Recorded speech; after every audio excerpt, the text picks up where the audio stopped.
Have you ever picked up your phone for a quick check and lost 45 minutes to a spiral of bad news, hate, and chaos? In this episode, we'll try to explore why this happens, what it does to us, and how we can start untangling ourselves from it. You'll hear insights, real life examples, and tips to navigate the digital storm.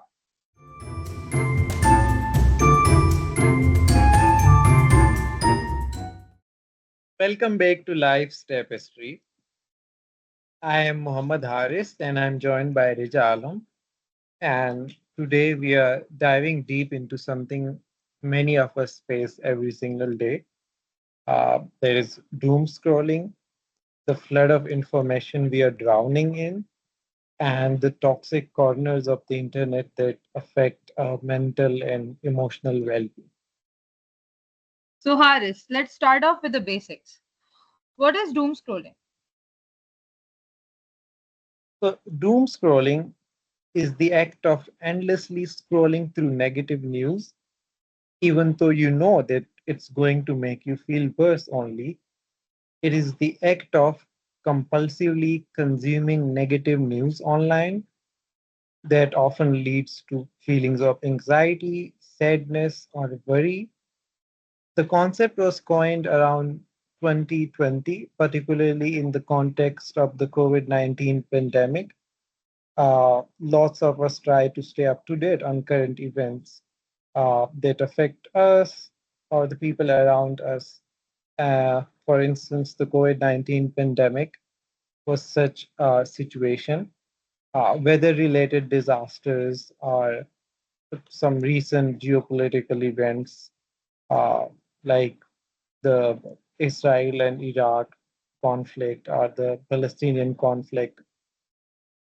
Uh, but routinely overdoing it can actually lead to some problems. You're right. I know I sometimes end up doing this a lot. But one study suggests that new news viewing becomes a problem when you get absorbed in the content and you start to check it over and over, and that interferes with your daily life somehow. Numerous reasons for doom scrolling have been cited, including negativity bias or fear of missing out, but it all leads to increased anxiety. And attempts of gaining control over that uncertainty actually pushes us into a vicious cycle of overdoing it. So the question is why the brain is so drawn to negative information. So the brain is naturally drawn to negative information due to an evolutionary bias, which is called the negativity bias. This bias is rooted in survival instincts. It makes the brain more attuned to threats and negative experiences, leading to heightened attention and memory for such information. This is not a conscious choice, but rather an automatic process. So, in the past, being more aware of threats, example, predators around you, dangerous situations around you, would have increased your chances of survival and reproduction. Now, this heightened awareness is thought to have been passed down through generations, and it still exists. Another reason why it's so hard to stop doom scrolling is actually this chemical in your brain called dopamine. Now, dopamine is a neurotransmitter, a chemical messenger in the brain that plays a key role in the brain's reward system and influences things like motivation, memory, movement, mood, and even attention. Exactly. Think of dopamine like your brain's hype man, constantly getting you excited about what might come next. So every swipe that you make on social media, as you scroll on, it is like pulling the lever on a slot machine. And thanks to the unpredictable rewards that social media platforms are designed to serve up at random, a funny meme, a tidbit of news, a viral video. So this uncertainty keeps your brain hooked because it used to help us survive in the wild, but now it's being hijacked by algorithms. You're right. And what's wild is that your brain actually releases more dopamine in anticipation of a reward than when actually you get it, right? When you actually get that information. So the moment right before you tap a notification, that's your brain throwing a little dopamine party in your brain. But over time, this rewires your brain, making scrolling easier and things like reading or real life conversation feel dull. Exactly. Um, Talking about the emotional and the cognitive impact of doom scrolling, um, this practice of doom scrolling is compared to an older phenomenon from the 1970s called the mean world syndrome, which is described as the belief that the world is a more dangerous place to live in than it actually is. And that is as a result of long term exposure to violence related content on television. Now, studies show that seeing upsetting news leads people to seek out more information on the topic. This creates a self perpetuating cycle.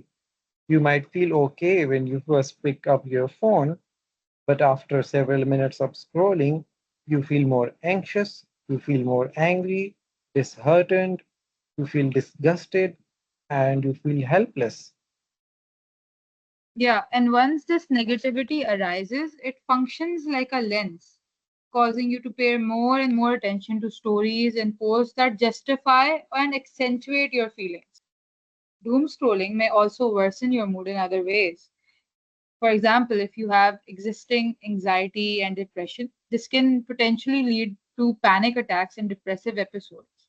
The constant exposure to negative news can actually lead to a heightened sense of worry and unease, especially before bed. This can interfere with your qualities of sleep and even lead to insomnia.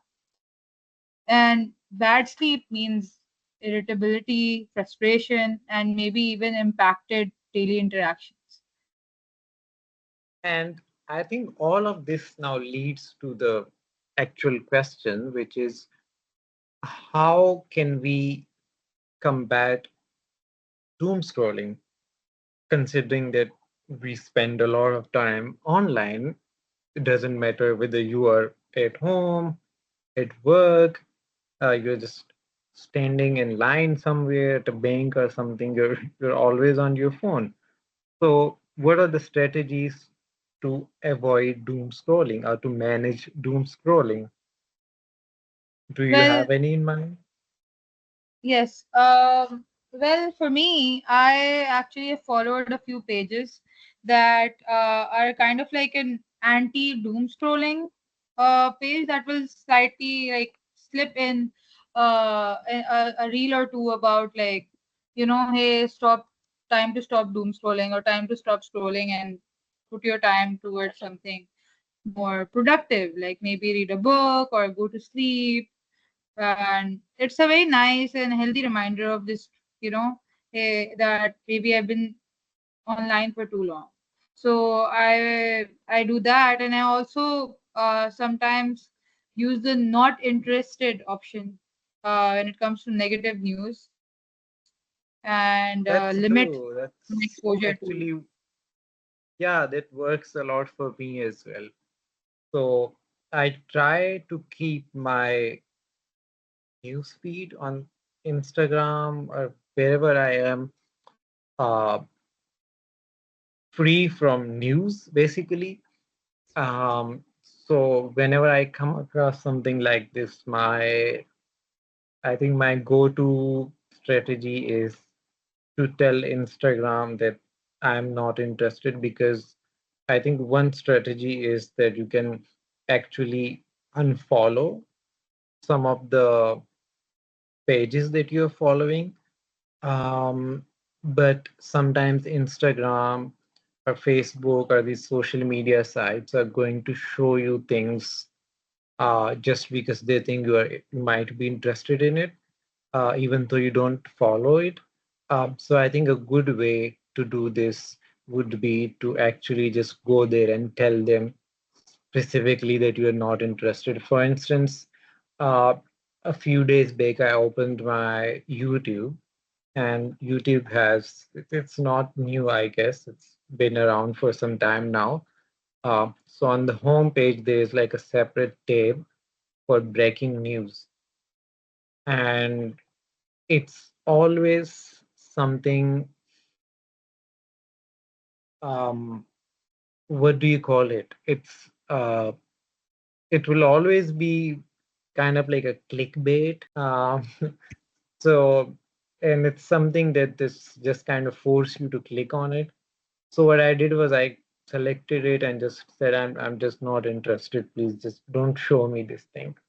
But I mean, there's also the problem of so many of these pages, social media pages and channels, they are using clickbaits, um, just so you might click it, and the news might not actually be even true. And if it's true, it might not be even that much of an issue as they make out of it. So I think a good thing would be to unfollow all these pages and to select one specific platform that you can actually trust. And whenever you have something that you hear something or you just want to see what's going on in the world, you just go to that specific site.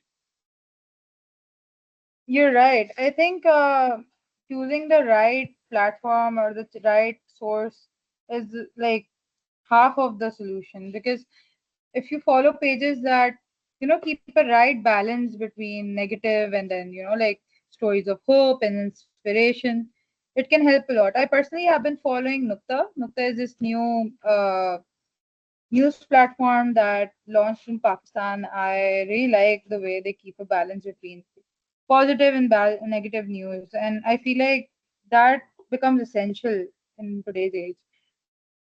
You can find pages or you can find like actual news platforms online that just that are not just there to promote sensational news. They're actual news platforms. For instance, for me, it's Dawn News in Pakistan.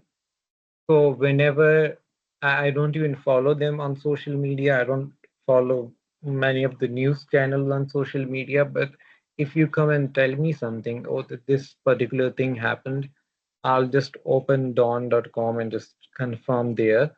So that's my go-to place. Even if I just want to kind of, stay up to date on a particular issue that's been happening, uh, I just go to the platform, dawn.com, I open it, and then I just click and read the news there instead of getting it randomly on my social media. So that's something that helps. I think another, so as we talked about earlier, it's not just your like doom scrolling, it also impacts your emotional well-being, it impacts your mood, your emotions, even how you interact with other people gets impacted by the kind of news or the kind of information that you are consuming. Uh, to keep a track of these emotions, I use an application called How We Feel, just to keep a track of how I'm feeling, how my mood is. So I think that's something that can be helpful for you. Yeah, I personally love that app. How We Feel is like a great app. It's actually developed by scientists and engineers, like people who actually put some thought and reasoning behind what they've created. There's also like AI based weekly insights, or like you can dive deeper into your emotions if you want to, and like just have a back and forth between an AI chatbot and kind of try to understand where your emotion might be coming from. So it's a very nice app. It's free to use. It's all of the features are free. It's funded by the users only. So definitely 100% would recommend this app.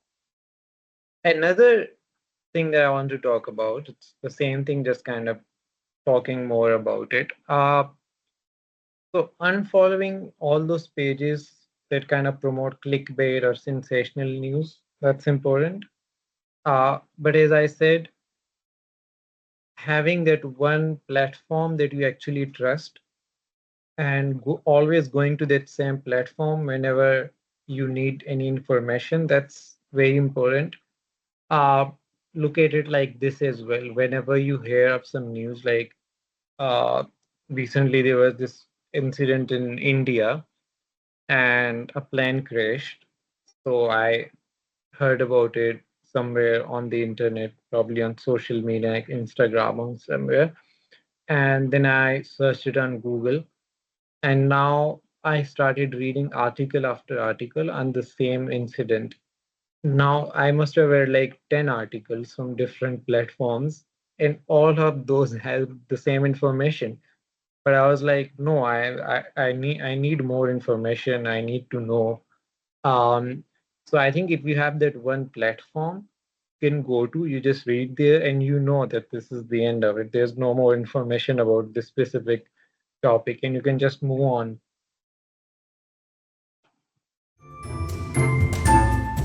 So we also asked a bunch of people how they manage doom scrolling, and now we are going to hear from them what they have to say.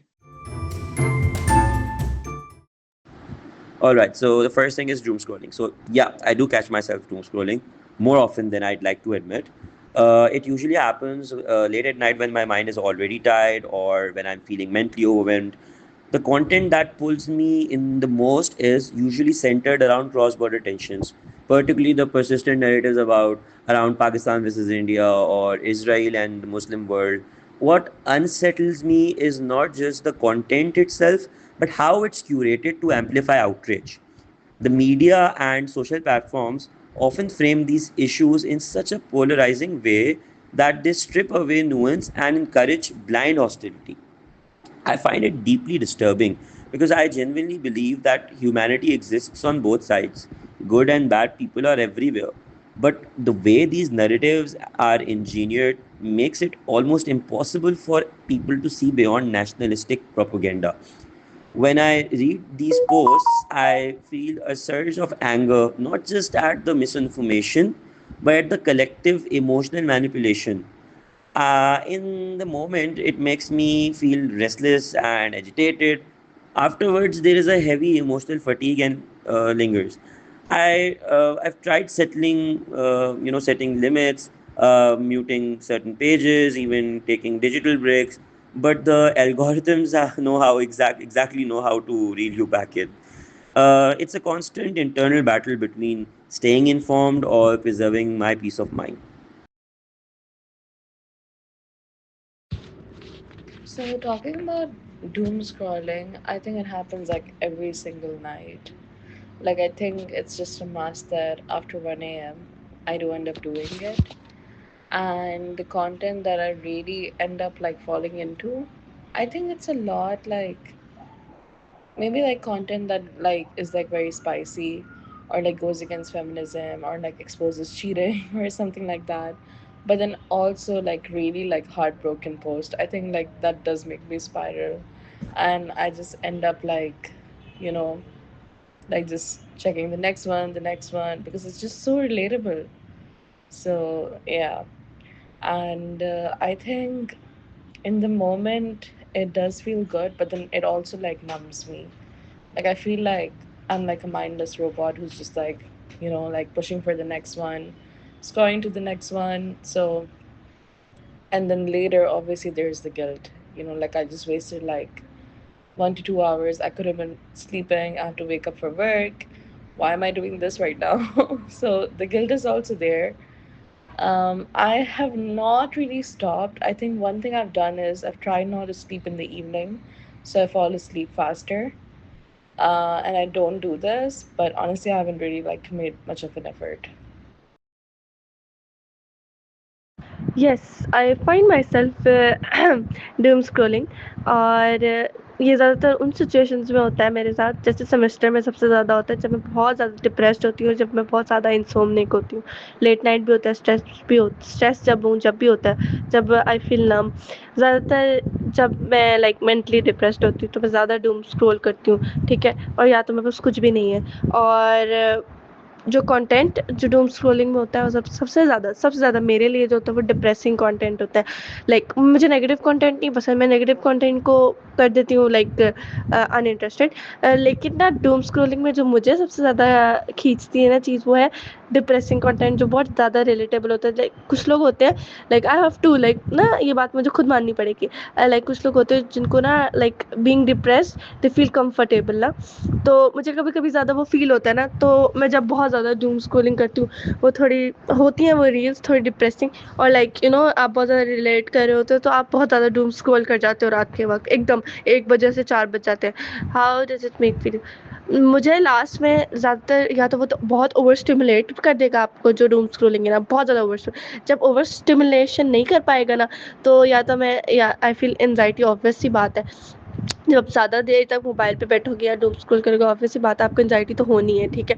वरना I feel like कि यार मैंने time ज़ाया किया, अगर मैं नम नहीं हूँ तो मुझे ऐसा लगेगा मैंने बस अपना टाइम ज़ाया किया और मैंने कुछ भी नहीं देखा, बस आई जस्ट डूम स्क्रॉल। और डूम स्क्रॉल जो भी ज़्यादा कर रहा होता है ना, वो फिर ज़्यादातर किसी चीज़ पर फोकस भी नहीं कर सकता। हाउ डज इट नहीं, have you tried stop it? मैंने कोशिश की है कि मैं अपना स्क्रीन टाइम कम करूँ क्योंकि मेरी आंखों की वजह से, बट ये ऐसे नहीं होता कि मैं आज सोचूंगी तो मेरी डूम स्क्रॉलिंग कम हो जाएगी, ऐसे नहीं होता।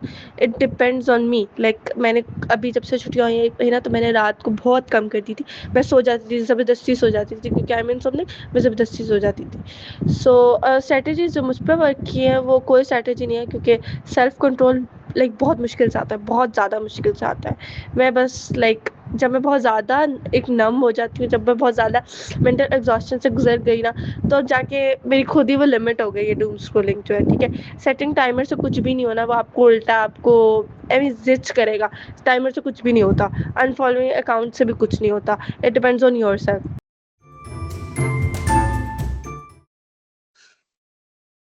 Now, let's talk about the trap of information overload. So, when our brains are trying to process more input than they are designed to handle, information, this is what information overload is. Um, it has become a major challenge in the digital age because we are surrounded by huge amounts of information from various sources. We consume more information in a day than someone in the 18th century did in their entire lifetime. Even though information overload is linked to digital cultures and technologies, the term itself predates modern technologies, as indications of information overload were apparent when humans began collecting manuscripts, collecting, recording, and preserving information. One of the first social scientists to notice the negative effect of information overload was the sociologist George Simmel, who hypothesized that the overload of sensations in the modern urban world caused city dwellers to become jaded and interfered with their ability to react to new situations.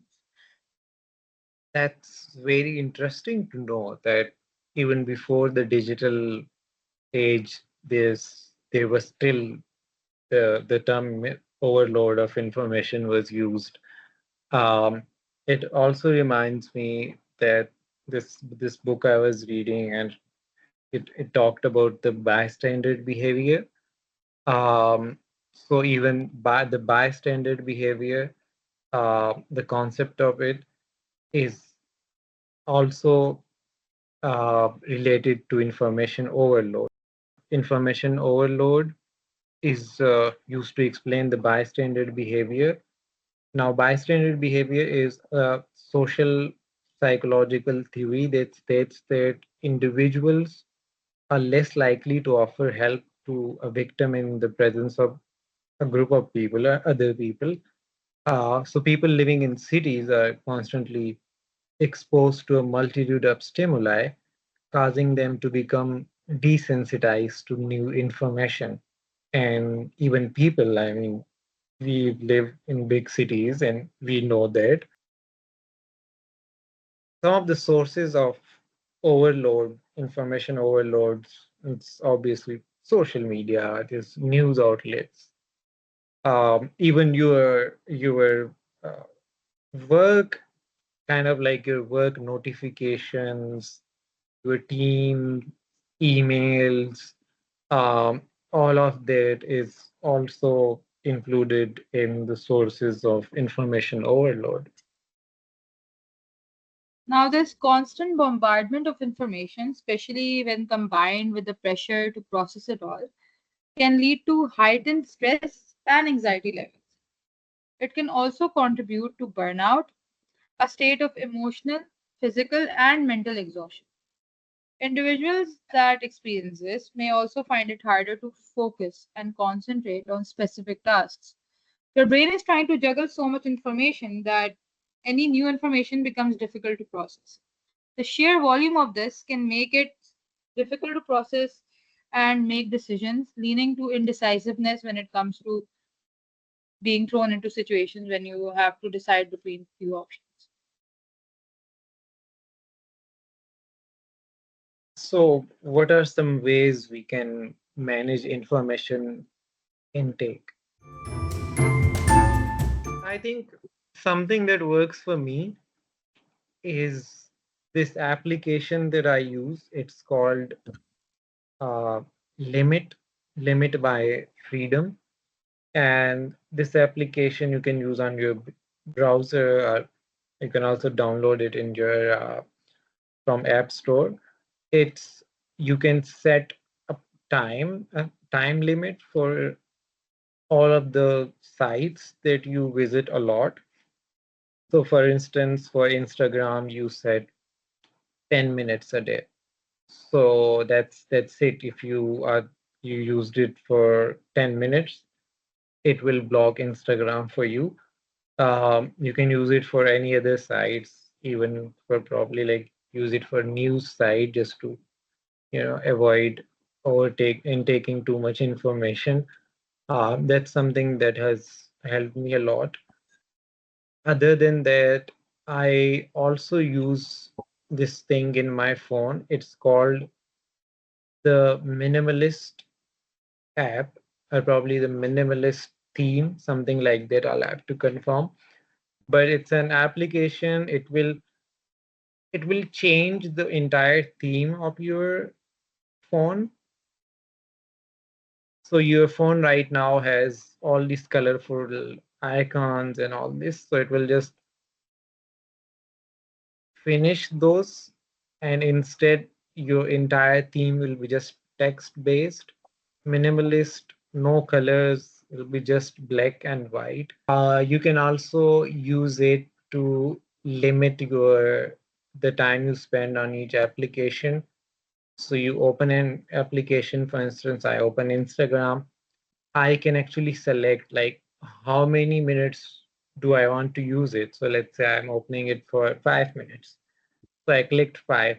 After 5 minutes, it will actually remind me that you can't use it anymore. You've used it enough. So that's something that helps for me a lot. Do you have anything? Yeah, so I kind of work on the concept of having like other sources of dopamine, like how we initially talked about in this episode, how dopamine is one of the things that actually drives you to keep consuming more and more, and pulling that lever, or like making sure that your feed gets getting refreshed, new content keeps flowing in.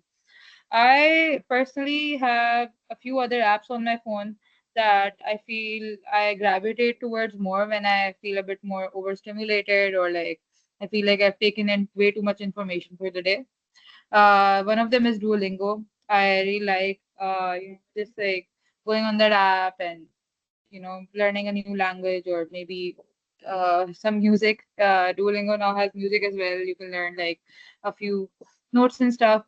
And other than that, I also have a few games on my phone that are very like low stimuli, like a crossword puzzle or something like that, that kind of keeps my brain engaged enough for me to not gravitate back towards like, social media apps.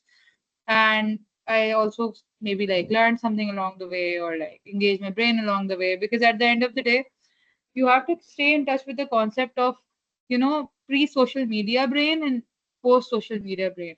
So I don't know about you, but I actually do agree with George Simmel and his study. I do feel like ever since I have started, like, the COVID era and all that, ever since I've started using social media more, and like I don't have any before the time I had limits on my social media apps for timers and stuff. I did feel a bit like hazy, like a bit fuzzy, fuzzy brain. And I feel like that's something that I've tried to improve by building better habits like reading or like, going on a walk and like kind of like disconnecting from my phone and my laptop and stuff when I feel a bit overstimulated. And that is something that has helped a lot. Yeah, I think reading helps me a lot too. So whenever I realize that I've used enough of my laptop or my phone, and so yeah, I do two things. I either just go out for a walk, just get disconnected from the computer or laptop or my screens. And one other thing that I like to do is to read. I mean, if you don't want to get bored, but you also don't want to use your phone, then I feel like reading is a great option. But we should also hear it from some of the people that we contacted, uh, and they're going to tell us how they manage information overtake. All right, so the next one is information overload. Information overload for me manifests as a mental clutter, a constant barrage of headlines, opinions, emotionally charged content that leaves no room to breathe. I often find myself scrolling through posts after posts, articles after articles, not because I'm gaining insights, but because I feel trapped in an endless loop of, trying to stay updated, and it's exhausting. My biggest trigger is hate fueled news, especially those that spark cross border animosity. Whether it's sensationalized takes on, Indo Pak relations or global conflicts like Israel Palestine issue. I know it's very, controversial, but yeah, I end up consuming more negativity than I can process. The sheer volume of inflammatory content leaves me anxious, distracted, and emotionally depleted. To manage this, I've tried curating my social feed, limiting screen time, and following accounts that promote balanced perspectives.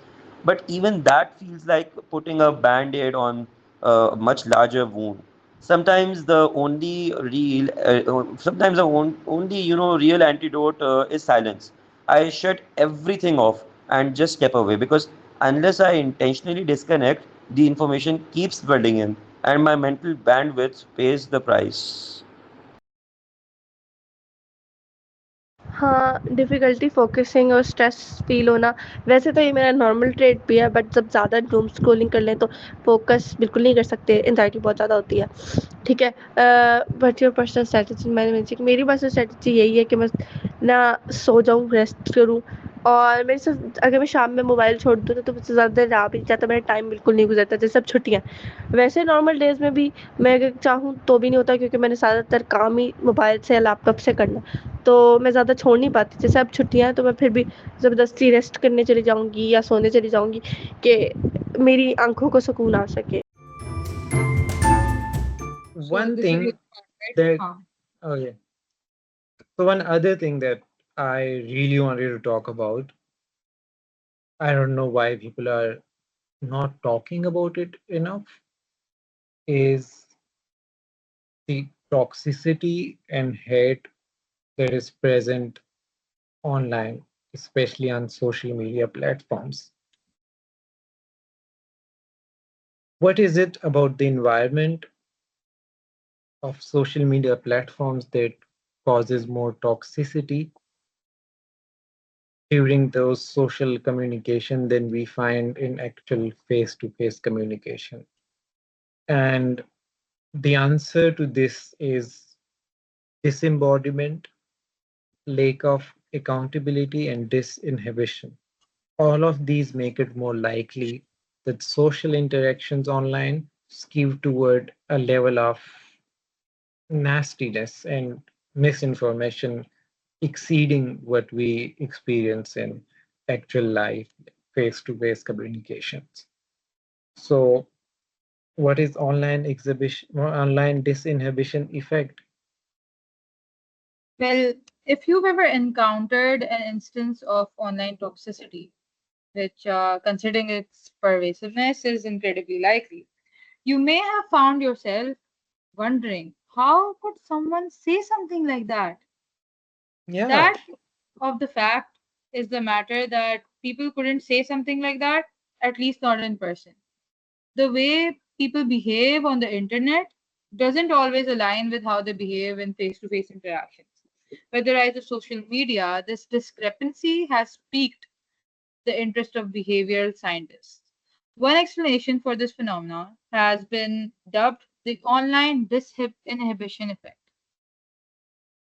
So, the idea behind the online disinhibition effect is that anonymity and physical disconnect of the digital space, much like alcohol, impairs our inhibitions, making us feel less restrained and able to express ourselves more freely.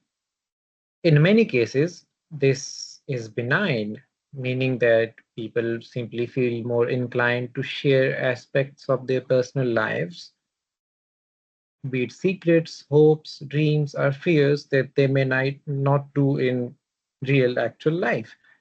So these people may even be kinder and more generous online than they are in real life.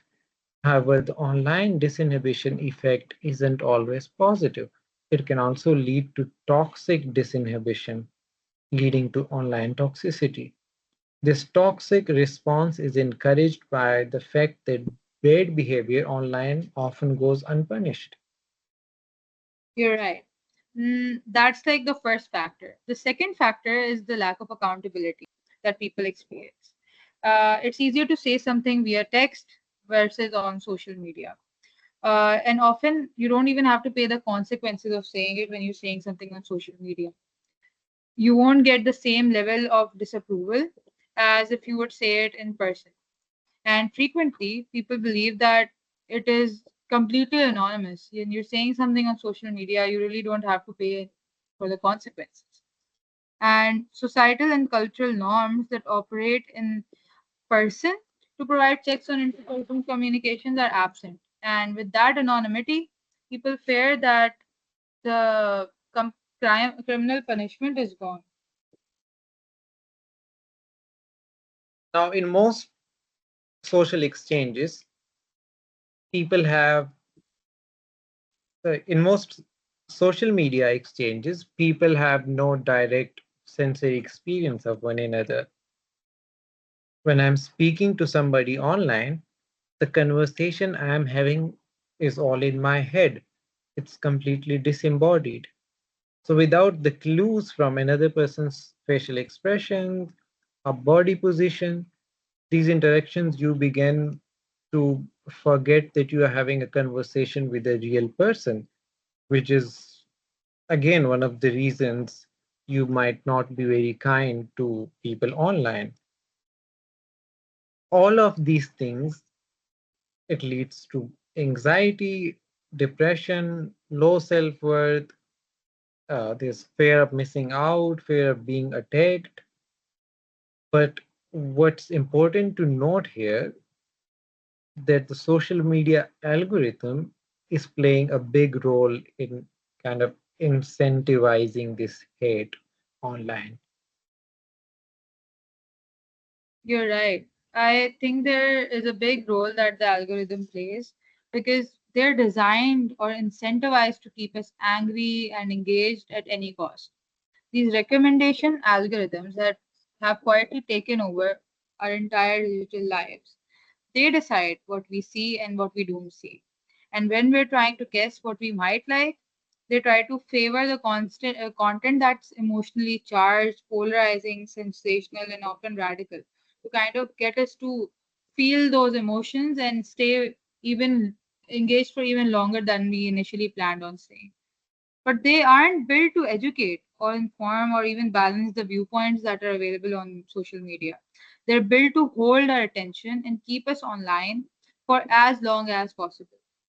And the content that works best for that is like that stuff that provokes outrage and stirs up emotion. More often than not, that means political content, especially radical, polarizing content. Exactly. And I think I read somewhere that if you look at it, the business model of the social media platforms is designed in such a way that they have to um, promote such content which gets people angry, because angry, even angry, it means more engagement, and more engagement means you are spending or investing more time in that platform, which means the corporations or the brands or the businesses, they have you for more time to show you more of their advertisement, to sell you more products, to sell you more services.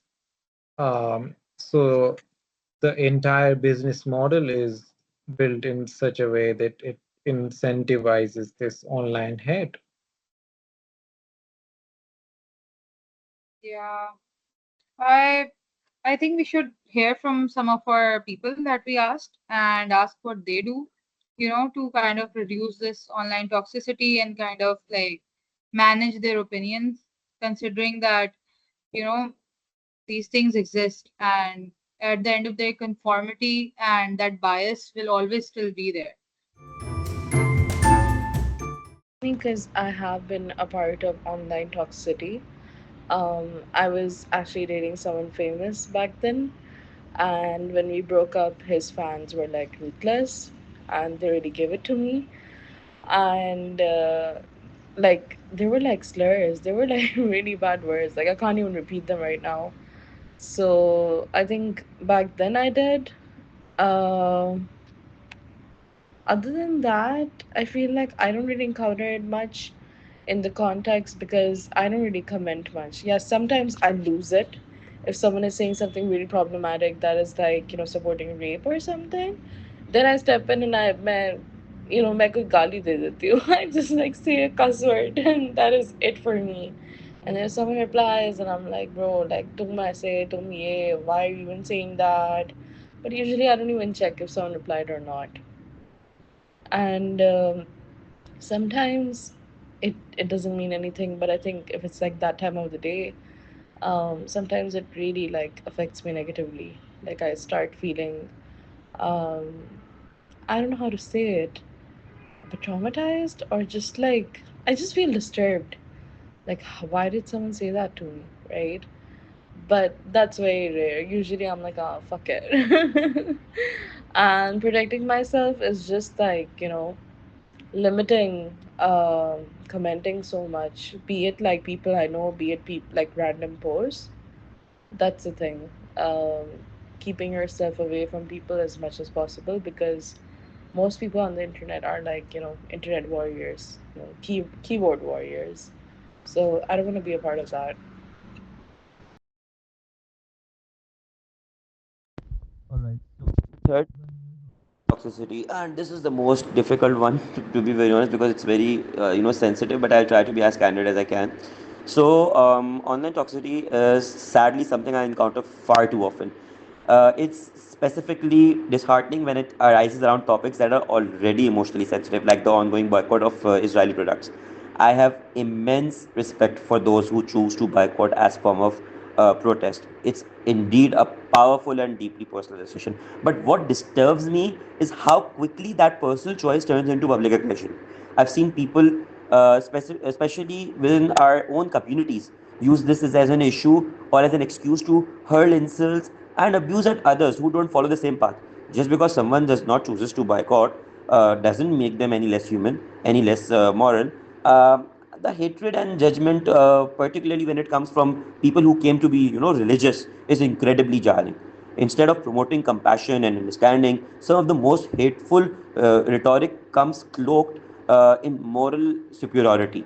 And these toxic interactions genuinely affect me. They make me feel not just disappointed but disillusionized. Sometimes it's hard to believe that we as a society are capable of empathy when all you see online is, condemnation and cruelty. My personal rule is simple: just disengage. I don't argue. I don't respond. I protect my mental health and emotional space because no comment section is worth losing my peace over. Online जो negativity या trolling होती हैं या जैसे fan Wars होती हैं, just example, तो मैं ज़्यादातर वैसे इग्नोर करती हूँ, ठीक है? अगर ज़्यादा नेगेटिविटी और जो चीज़ मुझे बहुत बुरी लगती है, जैसे 2 चीज़ें आजकल जैसे 2 चीज़ों में अगर हेटेड है, तो अगर मुझे बहुत बुरी लगेगी तो मैं उसको अनइंटरेस्टेड कर दूँगी, मुझे नहीं देखनी। बट अगर मैं उसको रिएक्शन देना चाहूँगी तो वो रिएक्शन बहुत ज़्यादा हो जाएगा, कोई फ़ायदा नहीं है, इट्स ऑल रेट्स पेट ना, ठीक है? How does encounter this negativity you feel? Negativity ज़्यादातर मैंने आपको बताया ना, डिप्रेसिव कंटेंट वो नेगेटिविटी बन जाती है, ठीक है? वरना जो बाकी जो नेगेटिव कंटेंट या वॉर्स वगैरह जो होती हैं, मतलब जो मीडिया वॉर्स होती हैं, मैं उन पे तवज्जो नहीं देती। हाँ, टॉक्सिक कमेंट्स वगैरह जैसे काफ़ी लोग हैं वो बहुत ज़्यादा नेगेटिव कमेंट्स छोड़ देते हैं, जैसे ज़्यादातर जो मर्द होते हैं वो बहुत ज़्यादा, तो मैं कभी कभी रिएक्शन दूंगी, कभी नहीं दूंगी, बिकॉज आई आई नो ना कि कोई फ़ायदा नहीं है उनको उन टॉक्सिक कमेंट्स को या इंटरेक्शंस को जवाब देने का, ठीक है? लाइक बहुत रेयर मैं जवाब दूंगी, और फिर मैं जवाब दूंगी तो फिर I will be harsh. What are you personal?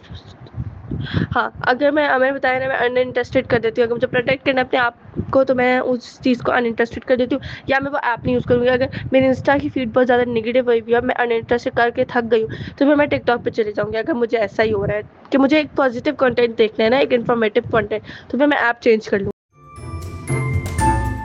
I think the platform choice matters a lot because when I am on Facebook, I never try to read the comments because they're always so negative.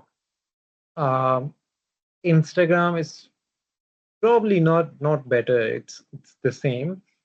Um, YouTube is somewhat better, but recently when I started using Reddit, now a lot of people would say that Reddit is also a toxic platform, but when I started using Reddit, I was so surprised because at least for me, I mean the subreddit that I joined, uh, everyone was very helpful and very supportive and very friendly. So I was very surprised. So I think the social media platform that you choose to spend time on, that's important. That matters.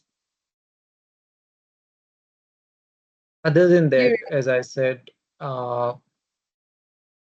I try to at least try to avoid reading comments or getting absorbed in the comment section, uh, because no matter what it is, there's always someone who has something negative to say about uh, that particular thing.